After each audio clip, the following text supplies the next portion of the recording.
Hello, everybody. My name is Mateo White, at least to you. I have been following the Charlie Kirk case ever since it started, really about a week ago, I believe.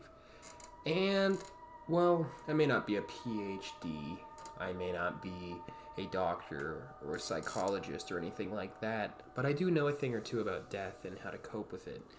And I'm thinking that maybe in this video I can help you get over the traumatization of not only Charlie Kirk being assassinated, but the gory video as well that released. It's such a horrible event, it makes sense that so many people have been affected by it. So anyways, as everybody knows at this point, Charlie Kirk was assassinated at one of his rallies very recently, and he was basically shot in the throat with a high-powered rifle, which resulted in rapid blood loss from his jugular and a severe spinal cord injury, which frankly killed him in a matter of seconds, maybe not even seconds. And people are shook, they're white in the face, kids are watching this video, becoming traumatized by the content, and really, ultimately, well, I have some things that I think you should keep in mind here. For one, Charlie Kirk was warned not to do this event multiple times. Not even just multiple times, numerous times. It was a bad idea. The logistics were bad. He was warned that he could pay with his life. He chose to make the brave but ultimately detrimental decision to still perform the event, even at his own risk. And, well, what we got were the consequences of that. So I'm not blaming it on Charlie Kirk. Anyway, okay, in any way, shape, or form, but we have to accept, to cope with his death at a baseline, that what he was doing was ultimately dangerous, and not only did he take a risk, he did not have any security. So this was almost a natural disaster, a natural series of events because of negligence. So I just want to get that out of the way before we get into anything else at all. The next thing I want you to consider, and this is an important one, I want you to consider the fact that Charlie Kirk did not suffer whatsoever when he was killed. And this has been covered by numerous other YouTubers, this specific point, but I want to make it clear that when you are shot in the jugular with a high-powered rifle, even a low-powered rifle, your consciousness is gone, just like that. You don't get to lose that much blood and feel anything, let alone register pain. I'd give him maybe 1 or 2 nanoseconds of consciousness before he was gone. I am not an expert, obviously. I am just a normal, regular, everyday guy, just like you. But I'm strongly supporting the idea that death is very similar to anesthesia. You know, you don't expect the lack of consciousness, it just kind of happens. And you're in kind of like a vacuum of darkness, but you don't feel anything negative. That is very likely to be what death is like, and that is very much so probably what Charlie Kirk is experiencing right now. We may be sad about his death. Charlie Kirk is not. Charlie Kirk has moved on. Charlie Kirk slipped into the afterlife so effortlessly that he never even knew he was born, okay? In a way, it was the fastest way to die, the fastest way he could have possibly gone. The next thing I want you to consider is how morbidly common assassinations are.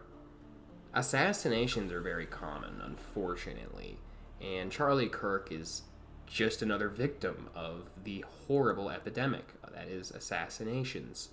If you go to other countries, Brazil, Mexico, assassinations are pretty commonplace and happen very frequently. Whereas in the United States, we still get assassinations, but not political assassinations often. It's quite rare that we have an attack of this magnitude. But his death and ultimately his meeting with God were extraordinarily peaceful. This is not a guy who suffered, who was clinging to life. And that is a point that a lot of people do bring up, is the fact that Charlie was a young father, a very fresh, new, young father who should have had a lot more time with his children, but he was taken from us way too soon, and that is very difficult to cope with. But I think it's important to remember that you're only human, and there's nothing you can do about it. There's nothing you could have done about it. Charlie Kirk was going to die regardless of what anyone did. And even though it's absolutely tragic, it's important not to let the grief rule your entire day. Erica Kirk, the spouse, the widow of Charlie, this is her grief to carry, ultimately. And it's one thing to feel very sad about this death, it's another to let it take over your life. So I just wanted to say that, because it's very easy to let these kinds of things traumatize you. It happened to me before. It's happened to everybody. Know that Charlie is in a better place, and some people have to be with God earlier than others. That's just the way it is. Some people don't get to be away from God for very long. And, you know, I myself, I don't necessarily believe in a God, but I do believe there is an energy that binds us together, and that energy is almost certainly radiating around Charlie Kirk as he makes his way into the afterlife, whatever that may be. And I just want you, the viewer, to really know that. Just really metabolize that he's going to be okay. It hurts, because this kind of transcension always hurts. It's a rupture. But everything is going to be okay. Everything. Maybe not so much for Erica Kirk, but she's got a lot of support. She has the President of the United States coming out to her husband's funeral. I would say that God has taken care of her. Just remember that it is your job, your duty, to live your life. Your life. The last point that has people pretty freaked out and worried is the violent, gory death video of Charlie Kirk. And I know it is so horrible watching humans commit these acts of violence on each other. It's weird to watch a human body be mutilated or distorted through violence and reduced to a mere object. It is absolutely devastating to witness, and I will never deny that. But we are human beings, and as human beings, we all have the same parts. We all have the same bits. We all have the same, underworkings. And when shot, when stabbed, when poked, those things come out. That blood drains. It's extremely disturbing. But you know what?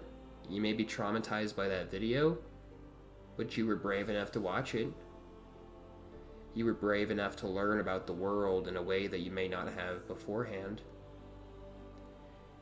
You may feel disgusted and disturbed and traumatized, but I would say you have learned something, even if it is a horrible, terrible thing that happens in our world. I want you to know that the chance of something like that happening to you or anyone you know is about as likely as a lightning strike hitting your barbecue grill next time you go to use it, so you don't have to use propane. Unfortunately, some people really do feel the need to use extreme violence, and it showcases like that horrible murder, that senseless, tragic, cold, slow kill. But it's over now. It's been taken care of, even if negatively. There's nothing you can do about it. Charlie Kirk has transcended this life. He has no need for the physical body anymore. Charlie Kirk himself, look, I may not be a right-winger and I may not be a Republican, and I don't think Charlie Kirk would have liked me whatsoever, but I can tell you this for a fact. Charlie Kirk probably would not have wanted you to grieve and suffer because of his tragedy. He would want you to learn from it and probably not react. That's what I'm thinking. So thank you all for watching this video. I hope this video maybe helped ease the load or anxiety regarding Charlie Kirk's assassination. I know it's a tough time we're living in, and we don't know what could happen next. Anything could happen next, so it's pretty crazy and wild, but I just wanted to give my 2 cents. Charlie Kirk's funeral is today. Over 70,000 people will be in attendance, so I will be watching that memorial, and that's all. Thank you guys for watching.